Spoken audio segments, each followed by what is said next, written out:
এইবার মায়েরা শুনবেন, কথাগুলো মন দিয়ে শোনার দরকার। আপনি ঠাকুর দেখতে গেছেন, এটা মাইনে রাখে না। অসাধারণ তত্ত্বের একটি ভিডিও আপনাদের সামনে উপস্থাপন করতে যাচ্ছি, যা দেখলে আপনারা অনেক গুরুত্বপূর্ণ তথ্য সম্পর্কে জানতে পারবেন। তাই আপনারা ভিডিওটি সম্পূর্ণ দেখবেন, তথ্যগুলো জানবেন এবং অন্যকে জানার জন্য ভিডিওটি সবার মাঝে শেয়ার করে দেবেন। আমাদের চ্যানেলটিকে সাবস্ক্রাইব করে সাথে থাকবেন। মাইনে রাখে কোনটা? সকলার মাঝখান থেকে যদি ঠাকুর আপনাকে দেখে নেয়, সেটা মাইনে রাখে। কীর্তন লক্ষ মানুষ শুনতে আসে, কীর্তনিয়াকে দেখতে আসে, এটা মাইনে রাখে না। মাইনে রাখে কোনটা? কিছু ভক্ত এমন আসরে বসে হরিবাসরের চতুর্দিকে, যাদের চোখের দিকে তাকিয়ে কীর্তনিয়া কীর্তন করেন, ভাগবত পাঠক পাঠ করে। পাঠক যদি তাকে দেখে নেয়, তাহলে মাইনে রাখে। কেন? ভক্তি সকলার ভিতরে থাকে না। এই ভক্তির দুই বিন্দু যদি কোনো ভক্তের ভিতরে প্রকাশ হয়, আর সেই ভক্তকে যদি কেউ দেখে নেয়, কোনো কীর্তনিয়া বা কোনো পাঠক, তাহলে সেখানে প্রেমের সংযোগ তৈরি হয়। কীর্তন আর কীর্তন আস্বাদন থাকে না, কীর্তন হয়ে যায় ভাব রসময় পরিপূর্ণ। তেমনি আপনারা এসেছেন, এতে মাইনে রাখেন। মাইনে তাতে রাখে যে ভক্তের চোখের সঙ্গে সংযুক্ত হয়ে কীর্তনিয়া শুদ্ধ কীর্তন ভাব বহির প্রকাশ করে। শুনে রাখুন, আজকের বর্তমানে যে পূজাটা হচ্ছে, পূজার কথা উঠল যখন, কয়েকটা কথা না বললে নয়। যে পূজাটা হচ্ছে মায়েরা, এই পূজাটার নাম কি বলুন তো? মায়েরা বলবেন, কিন্তু বাবারা বলবেন। জোরে বলুন, দুর্গা পূজা, তাই না? এই পূজাটার নাম দুর্গা পূজা নয়। আমরা এতদিন জানতাম যে এই পূজাটার নাম দুর্গা পূজা। এই পূজাটার নাম দুর্গা পূজা নয়, এই পূজাটার নাম হচ্ছে অকাল বোধন। এই পূজার কথা আমরা জেনেছি কোত্থেকে? ভগবান রামচন্দ্রের থেকে। রাবণকে পরাস্ত করার জন্যে এই আশ্বিন মাসে পূর্ণিমার আগে পূজা করেছিলেন রামচন্দ্র। একে বলে অকাল বোধন। দুর্গা পূজা কোনটা? চৈত্র মাসে অন্নপূর্ণা বাসন্তী পূজাকে দুর্গা পূজা বলা হয়। এই যে শক্তি পূজা বছরে একবার হয় না, চারবার হয়। একটা হচ্ছে চৈত্র নবমী, মানে চৈত্র মাসের নবমী, আর একটা আশ্বিন মাসের নবমী, আর একটা ভাদ্র মাসের নবমী, ভাদ্র মাসে দুর্গা পূজা হয়। আর একটা আষাঢ় মাসের নবমী, আষাঢ় মাসে মায়ের পূজা হয়। মায়ের পূজা চারবার হয়। আষাঢ় মাসে যে পূজা হয় সেই পূজাকে অম্বুবাচী পূজা বলা হয়, কামাখ্যার মা। ভালো করে শুনুন, কথাগুলো জানার দরকার। বর্তমানে যে মায়ের পূজা হচ্ছে, এই মায়ের নাম আমরা দুর্গা বলে জানি। এবার বলুন তো মায়েরা, এই মায়ের স্বামীর নাম কি? জোরে বলুন। শিব ঠাকুর, তাই তো? দুর্গা আর শিব, এটা আমরা ভুল তথ্য জানি। শ্রীমৎ দেবী ভাগবত, ভালো করে শুনুন, শ্রীমৎ দেবী ভাগবতে মা নিজে বলছেন, ব্রহ্মা বিষ্ণু মহেশ এ আমার স্বামী নয়। ব্রহ্মা বিষ্ণু মহেশ এটা আমার স্বামী নয়। মা কেন বললেন?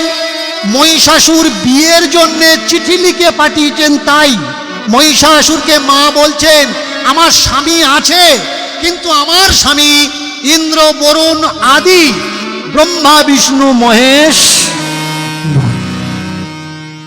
তাহলে দুর্গম নামক দৈত্যকে বধ করেছে, তাই মায়ের নাম হয়েছে দুর্গা। চামুন্ডা নামক দৈত্যকে, চণ্ডমুণ্ডকে বধ করেছে, তাই মায়ের নাম চামুন্ডা।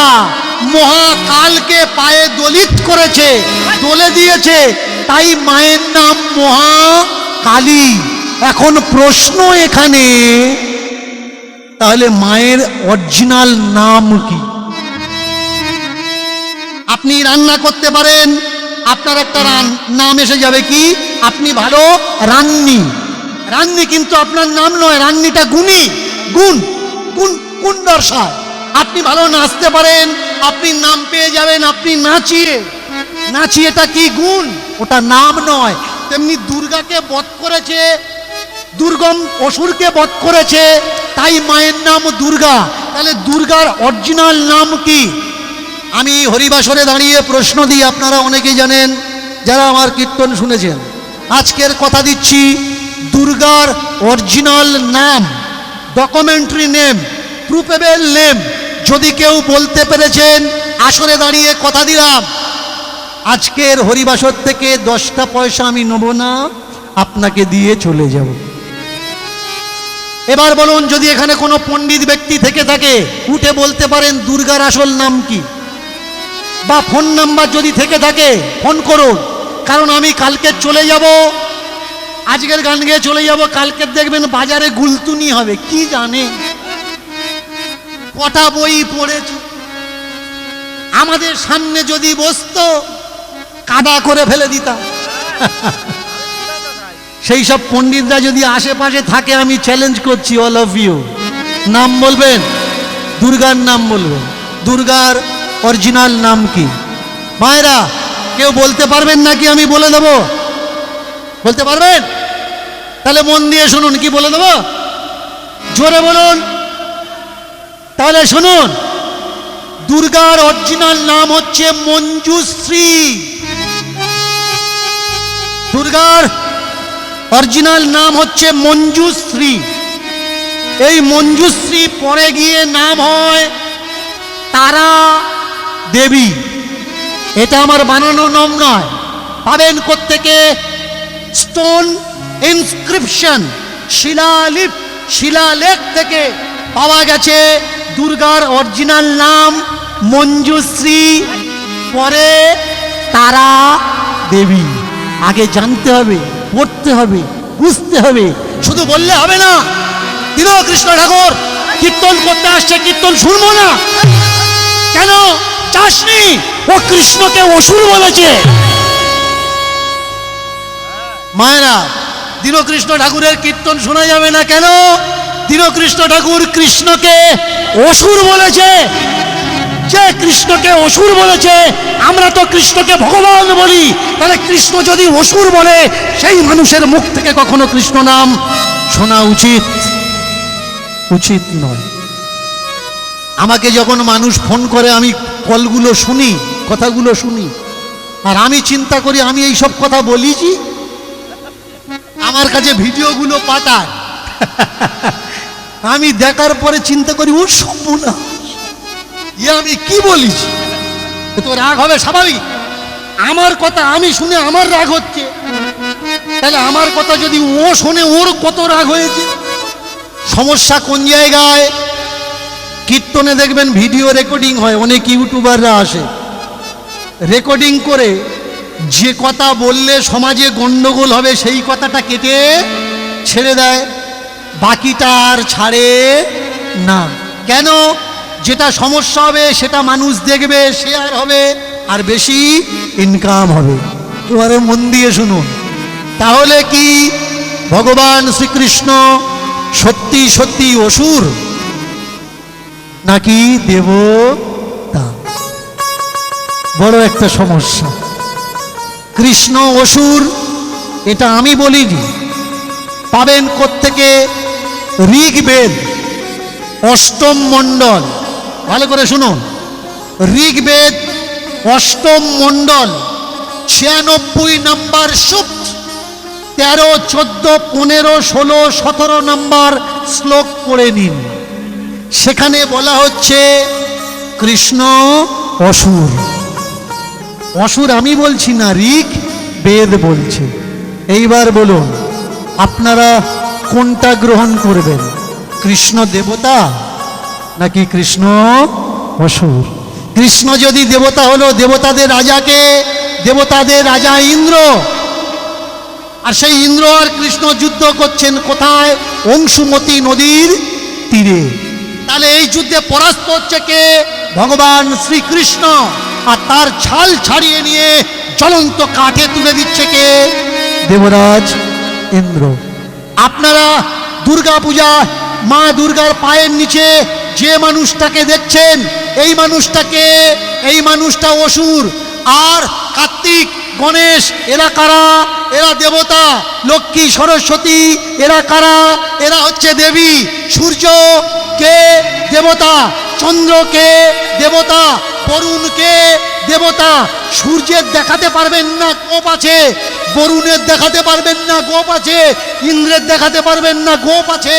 চন্দ্রের দেখাতে পারবেন না, গোপ আছে।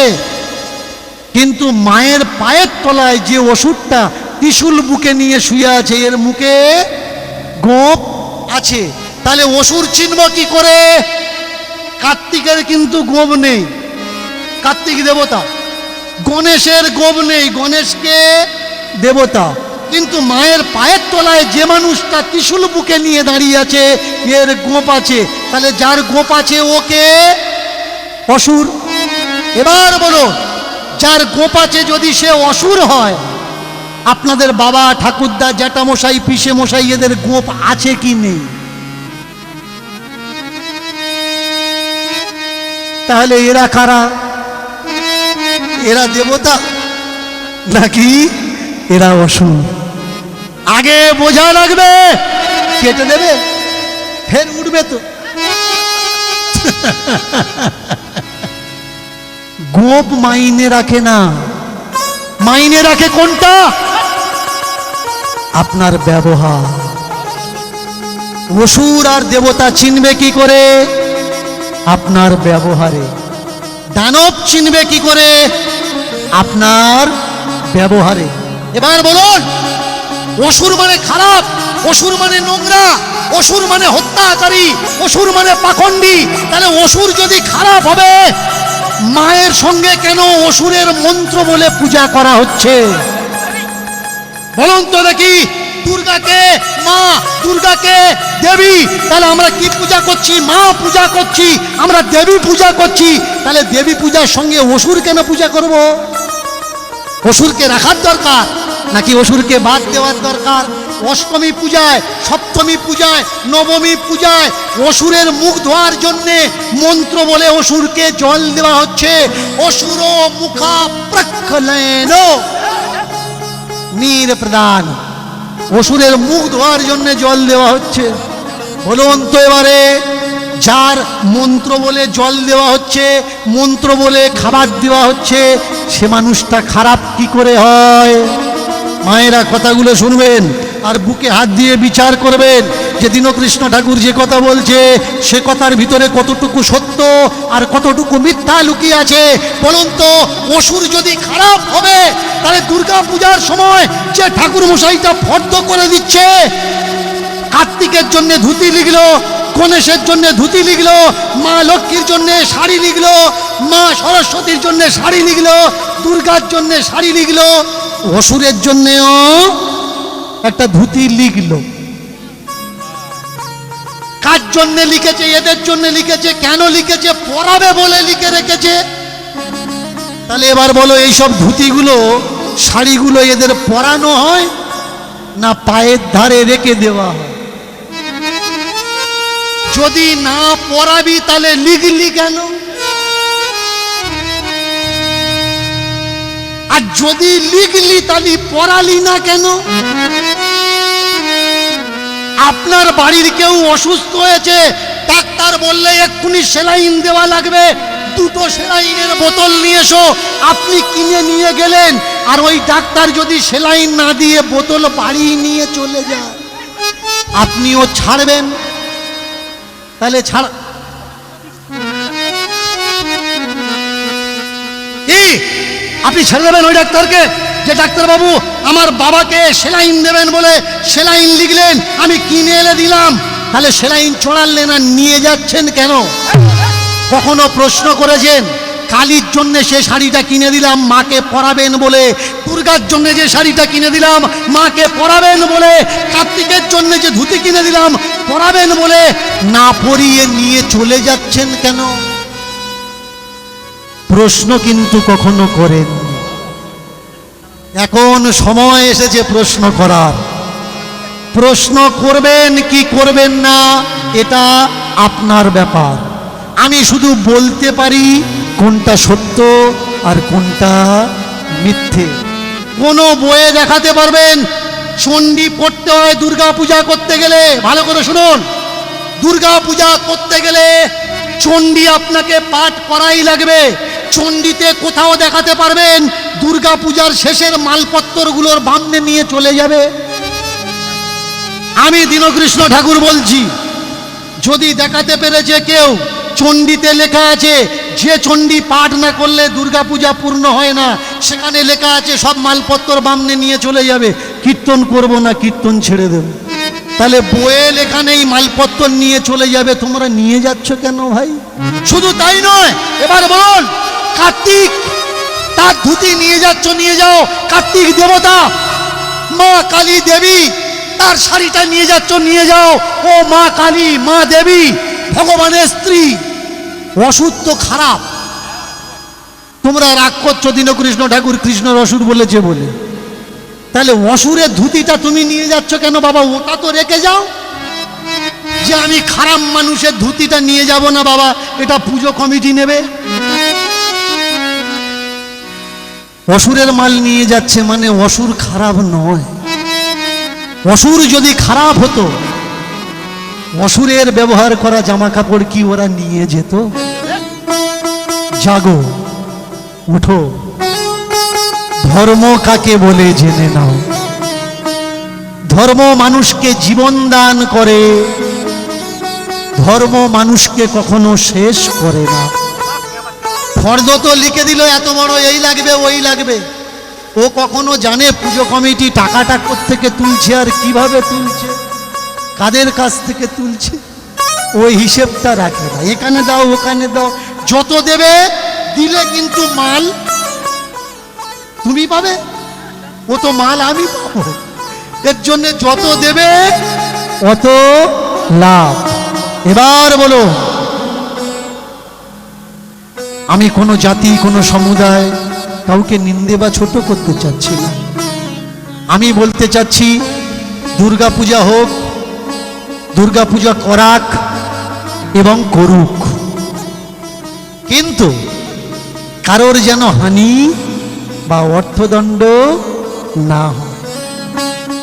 যেটা নেওয়ার অধিকার আমি ওইটুকু নেব, বাকিটা আর নেব না। আপনারা আমাকে দিয়ে কীর্তন করাতে এনেছেন, এখন যে বাড়িতে রাখা হয়েছে কটা টেবিল ফ্যান আমার দিয়েছে আমার হাওয়া খাওয়ার জন্য, ঠান্ডা হবে বলে। যাওয়ার সময় যদি দুটো টেবিল ফ্যান নিয়ে আমি চলে যাই, এবার এটা তোদের নয় রে বাবা, তোরা দিয়েছিস মানে এটা আমি নিয়ে যাও, এটা কি নিয়ম? এটা নিয়ম না। যেটা নিয়ে যাওয়ার দক্ষিণা অতটুকু না, বাকিটা যেটা নিয়ে যাওয়ার ওতে হাত দিও না। দেখবে সমাজ তোমাকে পূজা করবে। আর যদি এটা দাও ওটা দাও করে নিয়ে যাও, তাহলে দীনকৃষ্ণ ঠাকুরের মতো মানুষগুলো আবার জন্ম নেবে, সমাজে তারা আলোড়ন তুলবে, মানুষকে বলবে ওঠো জাগো। এটা উচিত নয়, এটা করা উচিত নয়, এটা করা উচিত নয়, ওটা করা উচিত নয়।